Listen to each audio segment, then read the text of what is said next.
새벽에 숱하게 울음소리를 들어보신 적이 있으십니까? 우리 학생들은 아마 그런 기억이 없을 것 같은데 저는 어릴 때부터 많이 들었었습니다. 닭이 우는 시간은 언제냐면 해가 뜨기 1시간 반 전부터입니다. 닭이 3번 우는데 1시간 반 전부터 30분 간격으로 웁니다. 저는 어려서부터 이 집집마다 닭을 키웠기 때문에 그 닭 울음소리를 들으면서도 전혀 그게 시끄럽다는 소리를 몰랐는데 요즘은 이제 이 소리가 민원이 된다라고 합니다.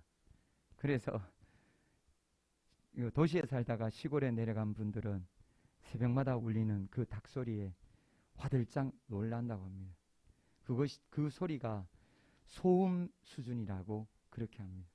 그래서 그분들은 불편하다고 민원을 넣어서 그 민원이 받아들여져서 또 닭을 키우지 않게 되는 그런 집들도 있다라고 이야기를 합니다. 닭 울음소리, 이 소리에 놀란 사람이 있는가 하면 오늘 본문에서는 닭 울음소리에 운 사람이 있습니다. 바로 베드로입니다. 베드로는 예수님을 부인하고 닭 울음소리에 울어버리고 말았습니다. 오늘 본문에서 베드로가 예수님을 3번 부인하고 닭 울음소리를 듣고 울었던 말씀을 통해서 주님은 우리에게 주님의 음성을 듣고 우리가 주님의 진리를 깨닫는 은혜의 시간이 되기를 원하십니다. 오늘 베드로가 예수님을 오늘 본문에 보면 3번 부인합니다. 여기서 3번 부인하다라는 이 말은 헬라어로 아르네오마이입니다. 아르네오마이. 거절하다, 거부하다, 부인하다. 우리 사전적인 의미로는 어떤 내용이나 사실을 옳거나 그러하다고 인정하지 아니하다라는 뜻입니다. 베드로는 오늘 본문에서 무려 3번이나 부인하게 되었는데 오늘 왜 그렇게 부인하게 됐는지 오늘 베드로의 속사정과 그리고 베드로가 또 닭 울음소리를 듣고 울게 된 그것에 대해 성경 우리에게 말씀해 주십니다. 66절에서 67절 말씀에 보면 베드로는 아랫뜰에 있더니 대제사장의 여종 하나가 와서 베드로가 불쬐고 있는 것을 보고 주목하여 이르되 너도 나사렛 예수와 함께 있었도다 하거늘. 아멘. 예수님을 메시아로 믿고 따랐던 베드로가 예수님께서 겟세마네에서 맥없이 체포되는 그 모습을 보고 베드로는 어깨에 힘이 쫙 빠져버렸습니다. 그 전까지만 해도 엄청나게 힘이 들어가 있었는데 한순간에 완전히 초라해져 버린 것입니다. 베드로는 예수님이 끌려가시는 그 길을 따라서 몰래 따라 대제사장 가야바의 집으로 따라 들어갔습니다. 가야바의 집에 들어간 베드로는 재판정이 열려있는 그 자리 그 앞에까지 가게 된 것입니다. 바로 아랫뜰, 안뜰에 들어간 것입니다. 그 안뜰에 들어가서 하인들과 함께 베드로는 예수님의 재판 과정을 지켜보고 있었습니다. 예수님께서 재판을 받으시는 그 모습, 예수님이 아무 대답을 하지 않으셨죠. 붙잡혀 있었을 때 그 모습 그대로 예수님은 그저 그 자리에서 묵묵부답이었습니다. 아무리 그 많은 사람들이 그렇게 예수님을 고발하고 그렇게 비난하는데도 예수님은 그저 잠잠하셨을 뿐입니다. 베드로는 그 재판 과정을 지켜보면서 바깥에 쌀쌀한 날씨 때문에 불을 쬐면서 지켜보고 있었습니다. 그때 그 베드로를 알아보는 한 여종이 있었습니다. 대제사장의 어린 여종이 불을 쬐고 있는 베드로의 얼굴을 보게 된 것입니다. 그러면서 그 베드로를 유난하게 뚫어지게 쳐다보는 거예요. 어디서 본 적이 있었는 거예요. 어디서 본 적이 있었는지 알아냈던 거예요. 그리고 바로 베드로에게 이야기를 합니다. 너도 나사렛 예수와 함께 있었도다. 너 맞잖아. 그렇게 이야기를 합니다. 나사렛 예수, 갈릴리 지방 출신이라 예수님을 촌사람이라고 무시하듯 그렇게 부르려진 그 이름이 나사렛 예수입니다. 그런데 그 이름이 어떤 이름입니까? 아침 이슬을 소가 먹으면 우유가 되고 독사가 먹으면 독이 됩니다. 그것처럼 예수님의 누구신지 모르면 예수님의 이름을 이렇게 무시하고 그리고 조롱하고 예수님을 조롱하며 보잘것없게 여기지만 예수님의 이름을 안다면 그 이름에는 권능의 이름이요, 그 이름에는 구원의 이름이요, 그 이름에는 생명이 있고 그 이름에게는 소망이 있고 그 이름에는 능력이 있고 하나님의 이름인 것을 그것을 알게 됩니다. 예수님의 이름, 예수의 이름에는 무한한 능력과 비밀이 담겨져 있습니다. 그것도 모르는 여종은 예수님을 비하하듯이 나사렛 예수라고 부르며 베드로에게 너가 나사렛 예수와 함께 있었다라고 그렇게 이야기를 합니다. 그러면서 베드로를 고발하게 되는 것이죠. 베드로는 그 말을 듣고 화들짝 놀라게 됩니다.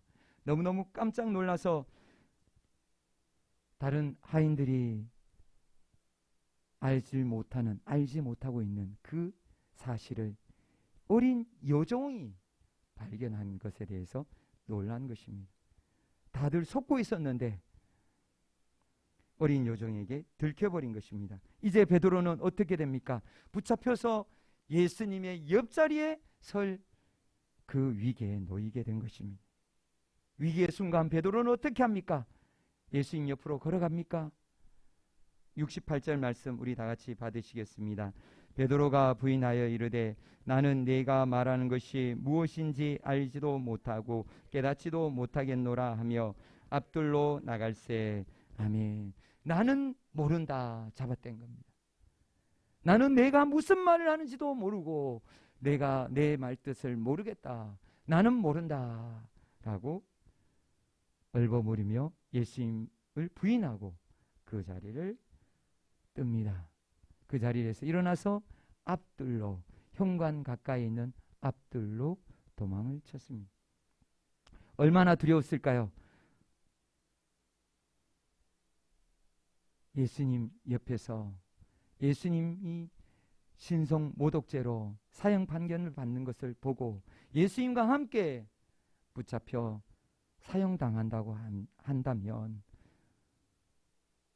베드로는 그 생각을 하면서 베드로는 두려움에 사로잡혀서 이렇게 예수님을 부인하며 자리를 옮기고 말았습니다. 예수님을 그동안 따라왔던 베드로는 예수님과 거리 두기를 한 것입니다. 예수님과 거리를 멀리 한 것입니다. 그때 오늘 본문에서는 나오지 않지만 첫 닭이 울었습니다. 원문에는 있어요. 첫 닭이 울었어요. 첫 닭의 울음소리를 베드로는 들었는데도 몰랐죠. 베드로가 자리를 옮기자 그 여종이 또 따라옵니다. 69절입니다. 우리 다 같이 받으시겠습니다. 여종이 그를 보고 곁에 서 있는 자들에게 다시 이르되 이 사람은 그 도당이라 하되. 아멘. 여종은 처음보다 더 구체적으로 이 사람은 바로 그 도당이다, 그 제자다, 이 사람이 바로 그 예수의 제자다 라고 누구에게 이야기합니까? 베드로에게 이야기하는 것이 아니라 베드로 주변에 있는 하인들에게 이야기하는 거예요. 왜요? 잡으라고요. 이 사람이 바로 그 제자야 라고 지적을 하는 것입니다. 베드로는 어떻게 됩니까? 더 급 당황하게 된 것이죠.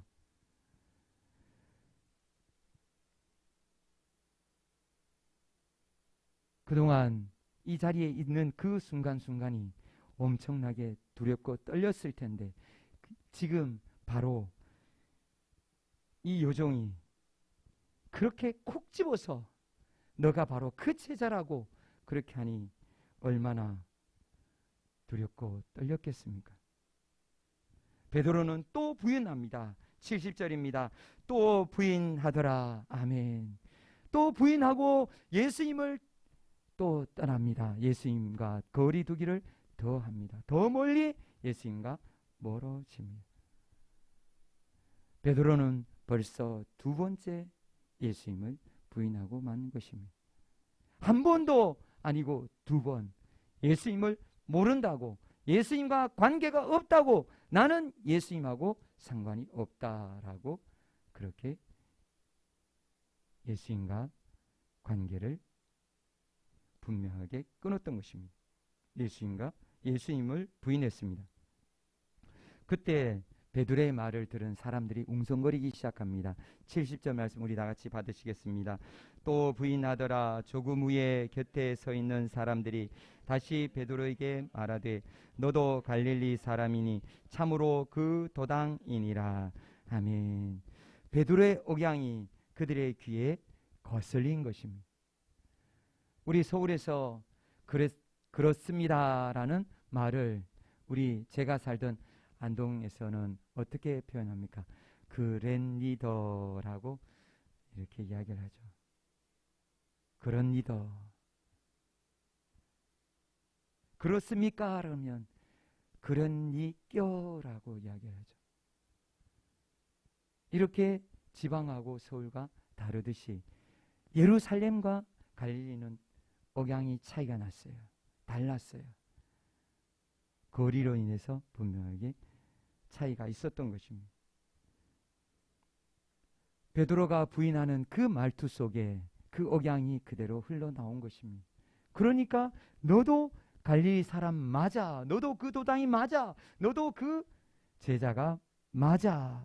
라고 사람들이 웅성웅성거리기 시작합니다. 베드로의 등줄기에는 땀이 흘러내렸습니다. 그때 베드로는 어떻게 합니까? 잠잠합니까? 체포되어야 된다고 생각합니까? 아닙니다. 베드로는 더 큰 소리를 칩니다. 71절 말씀 우리 다 같이 받으시겠습니다.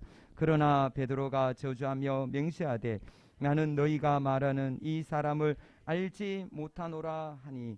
아멘. 나는 이 사람을 알지 못한다. 이 사람이 누굽니까? 예수님입니다. 베드로는 예수님을 따라 무려 3년여 동안 예수님과 함께했던 예수님의 제자였습니다. 그런 예수님을 보고 이제 급하니까 이 사람이라고 그러는 것입니다. 예수님도 아니고 이 사람을 나는 모른다고. 이 사람이 누구냐고. 본 적도 없다고. 나는 모른다라고 그렇게 딱 잡아댑니다. 그리고 저주하며 맹세합니다. 예수님을 향해서 저주를 하고 나는 예수님의 제자가 아니라고 맹세를 하는 것입니다. 예수님을 3년 동안 따라다녔던 예수님의 12 제자 중에서 가장 수제자로 여겨졌던 베드로가 예수님을 저주하며 맹세하며 예수님을 부인한 것입니다.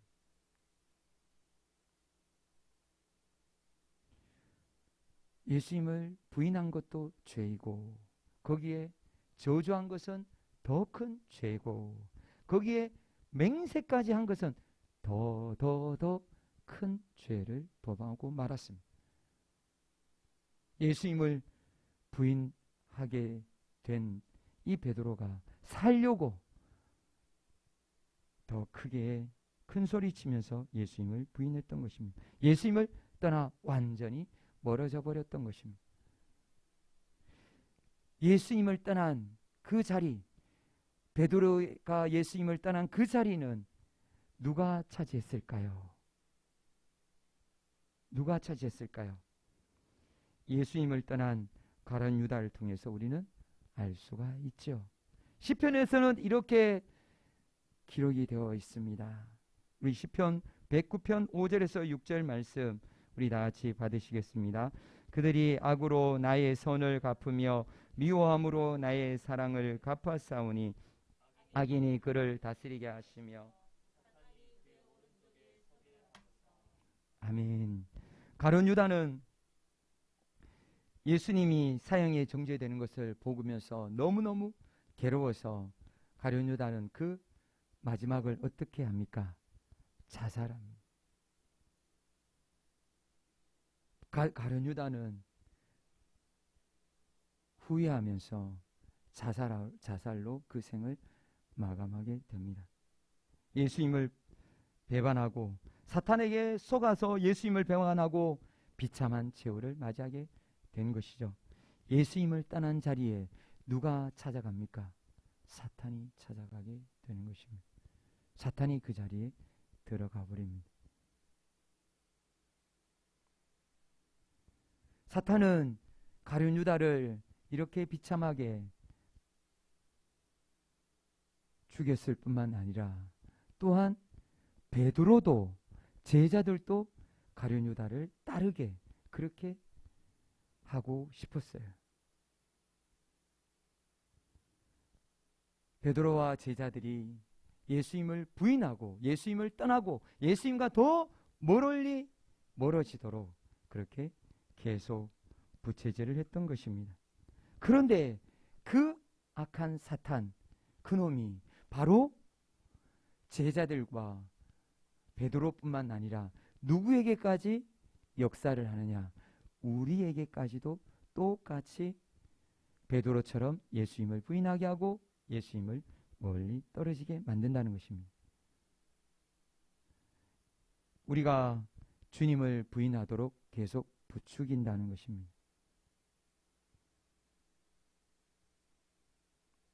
우리를 어떻게 부추기고 있습니까? 첫 번째로는 정신적인 육체적인 고통으로 믿음을 부인하게 합니다. 욥기 2장 9절 말씀 우리 다 같이 받으시겠습니다. 그의 아내가 그에게 이르되 당신이 그래도 자기의 온전함을 굳게 지키느냐 하나님을 욕하고 죽으라. 아멘. 욥의 아내가 한 말입니다. 하나님께서 그렇게 자랑스럽게 여겼던 욥, 믿음의 종 욥이 어떻게 되었습니까? 하루아침에 재산이 다 사라지고 하루아침에 아들 자녀들이 다 죽게 되고 하루아침에 자기 몸이 어떻게 됩니까? 병들고 썩어지는 것입니다. 병들고 썩어지게 되어 제 위에 앉아 있는 것입니다. 온몸에 종기로 가득해서 긁고 있었습니다. 비참하고 고통스럽게 그 자리에 앉아 있을 때 욥의 아내가 이렇게 한 것이죠. 욕하고 죽으라고. 하나님 욕하고 죽으라고. 사탄은 이렇게 욥에게 휘몰아쳤어요. 정신을 못 차리도록. 이렇게 육체적으로 정신적으로 고통스럽게 죽음의 그 위협 앞까지 그 위기까지 죽음의 위기까지 그렇게 몰아붙이면서 고통스럽게 했던 것입니다. 내 앞에 장사 없다는 말이 있습니다. 육체적인 시련 앞에서 견뎌내는 것은 쉽지가 않습니다. 마귀는 성도들이 육체적인 시련으로 정신적인 고통으로 예수님을 부인하고 예수님을 떠나게 만듭니다. 주님에게서 멀리 떨어지도록 끊임없이 부채질을 하는 것입니다. 그리고 또 어떻게 부추깁니까? 입술로는 시인하게 하지만 행위로 부인하며 살게 합니다. 디도서 1장 6절 말씀 우리 다 같이 받으시겠습니다. 저희가 하나님을 시인하나 행위로는 부인하니 가증한 자요 복종치 아니하는 자요 모든 선한 일을 버리는 자니라. 아멘. 입으로 시인했다고, 입으로 예수님을 믿는다고 인정하는 것까지는 봐준다 이겁니다. 마귀가 그것까지는 봐주는데 그 이상 하지 못하도록 막아섭니다. 행동을 하지 못하도록 하나님을 알고 믿는 것까지만 하라는 것입니다. 거기에서 더 이상 순종하면 안 된다고 막아서는 것입니다. 예수님을 믿는다고 하지만 믿는 모습이 없도록 막는 것입니다. 경건의 모습은 있지만 경건의 모양은 있으나 경건의 능력이 없는 성도로 만들어버리는 것입니다. 입술로는 주여 주여 라고 말하지만 그러나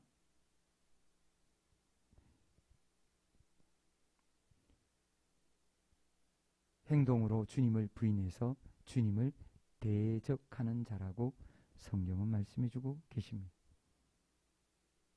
그래서 성경은 가증하다라고 그렇게 말씀해주고 계십니다.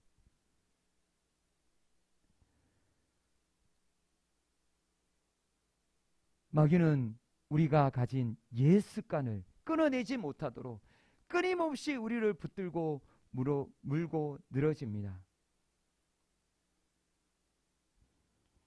세상의 쾌락에서, 세상의 재미에서, 핸드폰의 재미에서 TV, 술, 마약, 성, 음식, 도박, 쇼핑, 그리고 인터넷, 게임 중독, 여러 가지 중독들로 마귀는 사람들을 올가매고 있습니다. 거기에서 벗어나지 못하도록 붙잡는 것입니다. 어떻게 해야 됩니까? 끊어내야 됩니다. 마귀의 유혹에 넘어가면 믿는다고 하지만 그것은 바로 껍데기 신앙에 불과한 것입니다. 껍데기. 주님은 분명히 말씀하셨습니다. 쭉정이는 태워 불에 던져진다. 쭉정이는 불에 들어간다고, 불지옥에 떨어진다라고 경고하셨습니다. 그런데도 불구하고 껍데기 신앙을 가지고 나는 천국에 간다, 나는 안전하다라고 그렇게 생각하면 그날 심판대 앞에서 우리는 울어도 우리는 그 혹독한 심판을 견딜 수 없습니다. 우리는 마귀의 유혹에 우리는 넘어가서는 안 됩니다. 우리는 끊어내야 됩니다. 우리는 입술의 시인뿐만 아니라 행동으로 예수님이 나의 주인이시고 나의 하나님이신 그것을 드러내야 됩니다. 우리는 선한 일을 열심히 하라고 주님이 택하시고 구별하시고 부르셨습니다. 선한 일을 열심히 하고 삶의 열매를 맺어야 합니다. 또 마귀는 또 어떻게 부추깁니까? 이단의 말로 미혹하고 부인하게 합니다. 이단에 빠진 자들은 다 예수님을 부인하는 자들입니다. 성경에서 오늘 제가 뽑은 것은 세 가지 이단들의 특징이 있습니다. 첫째는 예수님이 육체로 오신 것을 부인하는 것입니다. 마귀는 예수님이 육체로 오는 것을 부인하게 만듭니다. 요한일서 4장 2절에서 3절 말씀 보면 우리 다 같이 받으시겠습니다. 이로써 너희가 하나님의 영을 알지니 곧 예수 그리스도께서 육체로 오신 것을 시인하는 영마다 하나님께 속한 것이요 예수를 시인하지 아니하는 영마다 하나님께 속한 것이 아니니 이것이 곧 적 그리스도의 영이니라 오리라 한 말을 너희가 들었거니와 지금 벌써 세상에 있느니라. 아멘. 예수님이 육신으로 오신 것을 믿으십니까? 예수님께서 성육신 하셔서 우리 죄를 위해서 이 땅에서 죽어주시고 피 흘려주시고 우리를 위해서 십자가에서 죽임을 당하신 것을 믿으십니까? 예수님은 성육신 하셔서 죽으시고 부활하셨습니다. 육신으로 이 땅에 오셨어요. 그런데 그 당시에 어떤 사상이 있었냐면 영지주의라고, 영은 거룩하고 영은 선하지만 육은 더럽고 육은 악하다고 그렇게 생각한 사람들이 있었습니다. 바로 이단들이죠. 영지주의 이단들이에요. 그 이단들이 예수님은 선하신 분이라서 육신으로 오실 수 없다라고 한 것입니다. 그렇게 예수님이 육신으로 온 것을, 육체로 온 것을 부인하게 했습니다. 그로 인해서 예수님과 멀어지고 예수님을 떠나게 만들었던 것입니다. 그리고 또 두 번째로는 부활이 없다라고 예수님을 떠나게 하고 그리고 부인하게 했습니다. 부활이 없다라고 한 것입니다. 디모데후서 2장 18절 말씀 우리 다 같이 받으시겠습니다. 진리에 관하여는 그들이 그릇되었도다. 부활이 이미 지나갔다 하므로 어떤 사람들의 믿음을 무너뜨리느니라. 아멘. 부활이 이미 지나갔다. 이것이 무슨 큰일이냐? 부활이 이미 지나갔다. 예수님이 부활하시고 그리고 부활이 끝이 났다라는 거예요. 부활이 끝났다고 해서 무슨 신앙의 변화가 있느냐? 바로 부활이 끝났기에 우리 몸에 부활이 없기에 우리는 이 땅에 어떻게 살아도 되느냐? 마음대로 살아도 된다는 거예요. 우리 주님이 재림하실 때 몸에 부활이 있는데 그것을 부인하고 부활이 이미 지나갔다고 그렇게 말하면서 부활을 가려버린 것입니다. 몸의 부활을 가리고 휴거를 가리고 재림을 가리고 심판을 가리고 불지옥을 가려버린 거예요. 그래서 교회에서 바로 휴거, 재림, 부활, 심판, 불지옥이 점점 사라져 버린 것입니다. 이단들이 주님의 재림을 가리고 몸의 부활을 가리고 쾌락주의에 빠져들게 한 것입니다. 몸의 부활이 없으므로 이렇게 죄를 부추기고 육신의 정욕대로 살도록 미혹하는 것입니다. 예수님과 점점 멀어지도록 그렇게 하는 것입니다. 그리고 또 세 번째로는 어떤 이단의 특징이 있습니까? 바로 우상 숭배의 덫에 걸리게 합니다. 요한계시록 2장 14절 말씀 우리 다 같이 받으시겠습니다. 그러나 네게 두 가지 책망할 것이 있나니 거기 네게 발람의 교훈을 지키는 자들이 있도다. 발람이 발락을 가르쳐 이스라엘 자손 앞에 걸림돌을 놓아 우상의 제물을 먹게 하였고 또 행음하게 하였느니라. 아멘. 이것은 바로 니골라 당에 대한 책망이었어요. 니골라 당. 하나님은 우상 숭배자들과 사귀지 말라고 하지 않으셨어요. 우리 주님이 말씀하셨잖아요. 우상 숭배자들과 사귀지 않는다면 전도를 못 하잖아요. 그런데 우상 숭배자들과 사귀지 말라고 했지 우상 숭배자들과 함께 먹고 마시고 즐기고 음란하게 행동하면 안 되는데 그것까지 된다라고 한 것입니다. 우상 숭배의 덫에 걸려서 구원을 놓쳐버리게 하는 것이죠. 요즘 말하면 이런 사상이 어떤 사상입니까? 종교다원주의. 그때도 있었고 지금도 있는 종교다원주의.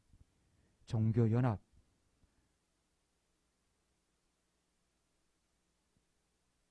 여러 종교가 공존해야 된다고, 그리고 거기에도 구원이 있다라고 이야기하는 그런 잘못된 종교다원주의. 바로 이것으로 주님을 부인하고 떠나게 만드는 것입니다. 이단에 속아서는 안 됩니다. 인사를 해서도 안 되고 그들과 말을 섞어서도 안 됩니다. 철저히 이단과는 담을 쌓아야 됩니다.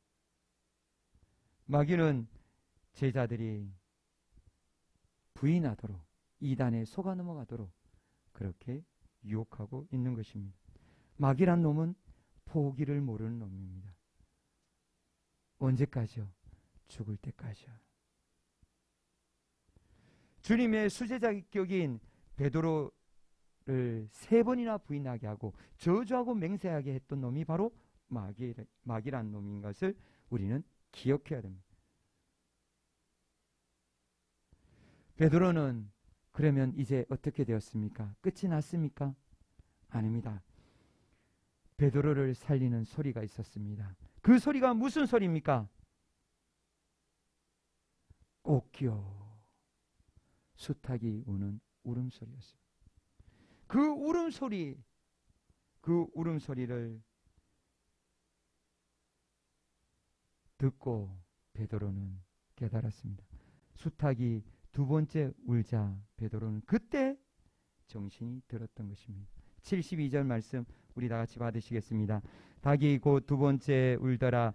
이에 베드로가 예수께서 자기에게 하신 말씀 곧 닭이 2번 울기 전에 내가 3번 나를 부인하리라 하심이 기억되어 그 일을 생각하고 울었더라. 아멘.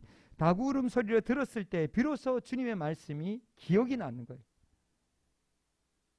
첫 번째 울 때도 기억이 안 났었는데 2번 울자 그때 비로소 머리에 꽝. 불과 몇 시간 전에 어떻게 말했나요? 나는 죽어도 주님과 함께 죽고 살아도 주님과 함께 하겠습니다. 절대로 주님을 부인하지 않겠다라고 호언장담하며 소리쳤던 사람이 누굽니까? 베드로와 제자들이에요. 그런데 어떻게 했습니까? 무려 3번이나 부인하는 것입니다. 예수님이 이미 말씀해 주셨어요. 내가 닭이 2번 울기 전에 3번 나를 부인하리라. 아닙니다 주님. 다른 사람들은 다 부인해도 저만은 부인하지 않겠습니다 라고 했었는데 부인만 한 것이 아니라 저주하고 맹세까지 해서 예수님을 더 비참하게 했던 베드로였습니다. 베드로가 왜 이렇게 됐습니까? 겟세마네에서 예수님이 깨어 기도하라고 했는데 그때 베드로는 무엇을 했습니까? 잠들어 버렸습니다. 베드로의 잠은 언제 깨어납니까? 바로 닭이 2번 울었을 때 비로소 깨게 된 것입니다.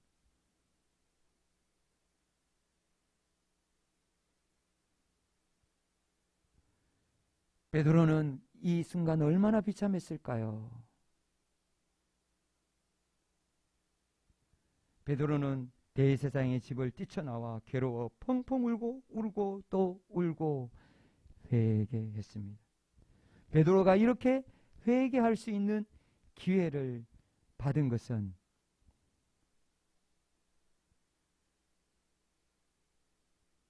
무엇 때문일까요? 가룟 유다는 자살로 생을 마감했는데 베드로는 어떻게 회개하며 주님 앞으로 돌아갈 수 있었을까요? 누가복음 22장 31절에서 32절에 이것은 표준 세번역 이 번역으로 그냥 받겠습니다. 우리 다 같이 받으시겠습니다. 시몬아 시몬아 보라 사탄이 너희를 밀가부리듯 하려고 요구하였으나 그러나 내가 너를 위하여 내 믿음이 떨어지지 않기를 기도하였노니 너는 돌이킨 후에 내 형제를 굳게 하라. 아멘. 사탄이 베드로를 요구했습니다. 사탄이 베드로를 무너뜨리려고 베드로를 예수님에서 떼어넣어서 가룟 유다처럼 그렇게 죽이려고 했을 때 예수님이 안 돼. 예수님이 막아선 겁니다. 아버지 안 됩니다. 아버지 베드로는 안 됩니다. 베드로는 살려야 됩니다. 베드로를 살려주십시오. 베드로야, 너는 살아나서 돌이키고 살아나서 깨어 일어나서 내 형제들을 굳게 하라. 주님은 베드로를 위해서 간구하셨던 것입니다. 하나님 앞에 부르짖고 그리고 베드로에게 내 형제를 위해서 회개하고 돌아서서 설 기회를 가지고 그리고 일어나라라고 그렇게 말씀해 주셨던 것입니다. 그래서 베드로에게 기회를 준 것이 바로 닭 울음소리였습니다.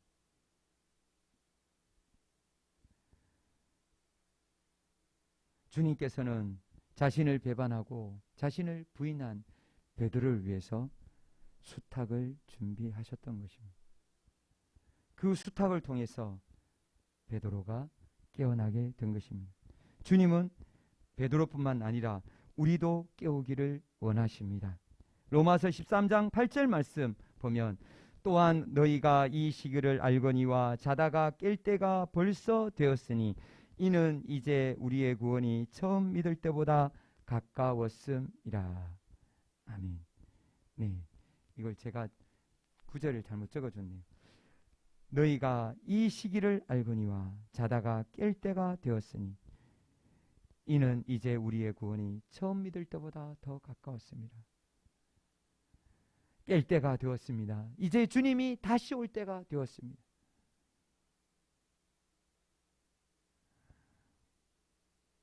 오늘 우리의 모습 우리는 돌아보시길 원합니다. 베드로처럼 아직도 잠자고 있습니까? 겟세마네에서 잠들어서 아직도 깨어나지 못하고 있습니까? 아니면 우리가 깨어 일어났습니까?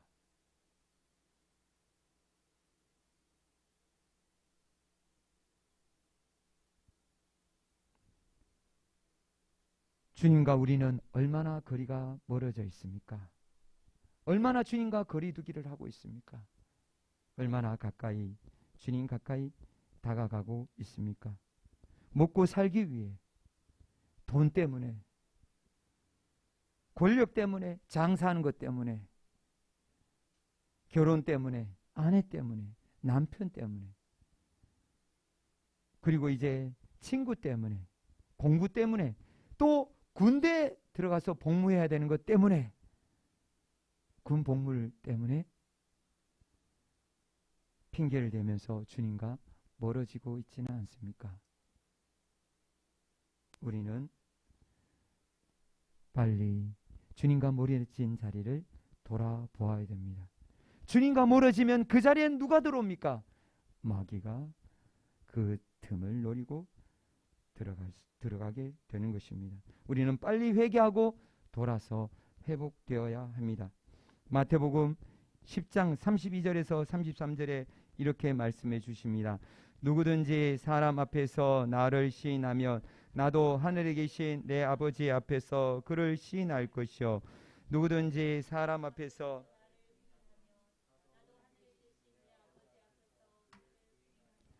아멘. 주님은 분명히 말씀하셨습니다.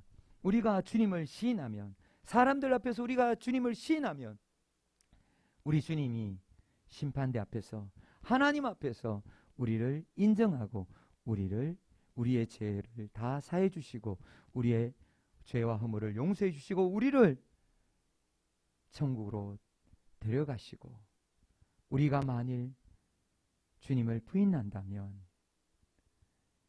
심판대 앞에서도 주님은 우리를 부인하게 될 것을 말씀해 주셨습니다. 우리가 지금 구원받았다고 우리가 자랑할 것이 아니라 우리가 주님 앞에서 주님을 시인해야 됩니다. 끝까지 주님을 놓쳐서는 안 되는 것입니다. 믿음을 지켜야 됩니다. 예수님을 구세주로 믿으십니까? 예수님이 나의 주님이시고 나의 하나님이신 것을 믿으십니까?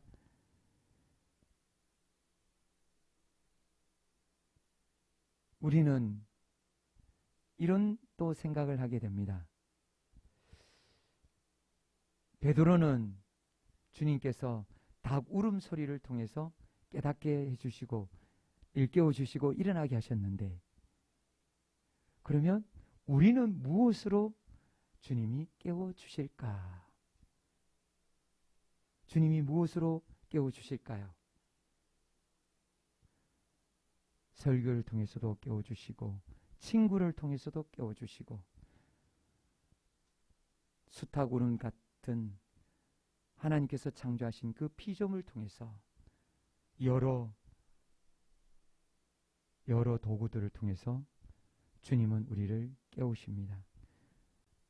주님이 우리를 깨우실 때 기억해야 될 것은 주님의 말씀입니다. 수탉이 첫 번째 울었을 때 베드로는 주님의 말씀이 기억나지 않았어요. 수탉이 두 번 울었을 때야 기억이 난 거예요. 우리가 기억해야 되는 것은 수탉의 울음소리가 아니라 주님의 말씀인 거예요. 주님이 우리에게 주신 말씀, 바로 주님의 음성을 우리가 들어야 되는 것입니다. 주님의 음성을 듣지 못하고 부활을 목격하지 못한 제자들은 어떻게 했습니까? 엠마오로 도망치고 있었잖아요. 누가복음 24장 27절에 주님은 이렇게 말씀하셨습니다. 이에 모세와 및 모든 선지자의 글로 시작하여 모든 성경에 쓴 바 자기에 관한 것을 자세히 설명하시니라. 아멘. 예수님의 부활을 믿지 못하고 예수님을 떠나 엠마오로 가고 있는 그 제자들에게 예수님이 나타나셔서 성경에서 모든 선지자, 모든 성경 율법에서 말씀하시는 예수님에 대한 말씀, 자신에 대한 말씀을 다 찾아가시면서 예수님이 메시아이고 예수님이 주님이시고 예수님이 구세주이신 것을, 예수님이 하나님이신 것을, 그것을 깨닫게 해 주신 것입니다. 예수님의 음성을 들려주신 것입니다. 우리는 성경 66권의 이 말씀을 통해서 예수님을 만나야 됩니다. 예수님의 음성을 들어야 됩니다. 예수님은 살아계십니다. 예수님은 부활하셨습니다. 부활하신 예수님을 우리가 만나고 우리 안에서 날마다 예수님과 동행해야 됩니다. 우리에게는 핍박이 몰려올 수도 있습니다. 우리에게는 유혹들이 밀려올 수도 있습니다. 그리고 이단들의 유혹들, 미혹들에 또 밀려올 수 있습니다. 거기에 속아서는 안 됩니다. 끝까지 주님을 따라가야 됩니다. 마귀에게 절대로 자리를 내어줘서는 안 됩니다. 오늘 본문을 통해서 주님은 우리에게 주님의 음성을 듣기를 원하십니다. 주님의 소리에 귀를 여시고 주님의 말씀에 귀를 여시고 그리고 주님의 말씀을 마음에 새기시기를 부탁을 드립니다. 주님과 멀어진 자리 발견하면 빨리 회개하고 돌이켜야 됩니다. 잠에서 깨어나야 됩니다.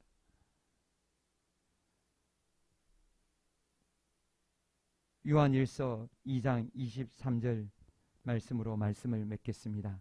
우리 다 같이 받으시겠습니다. 아들을 부인하는 자에게는 또한 아버지가 없으되 아들을 시인하는 자에게는 아버지도 있느니라. 아멘. 사랑하는 성도님들 모두 다 날마다 주님의 음성을 듣고 날마다 주님 앞에서 깨어서 주님을 예배하고 주님을 찬송하고 주님과 동행하고 이제 곧 주님이 다시 오실 때 주님을 기쁘게 맞이하시는 성도인들이 되시기를, 주님을 끝까지 시인하시는 성도님들이 되시기를 예수님의 이름으로 축복드립니다. 아멘. 우리 다 같이 기도하시겠습니다.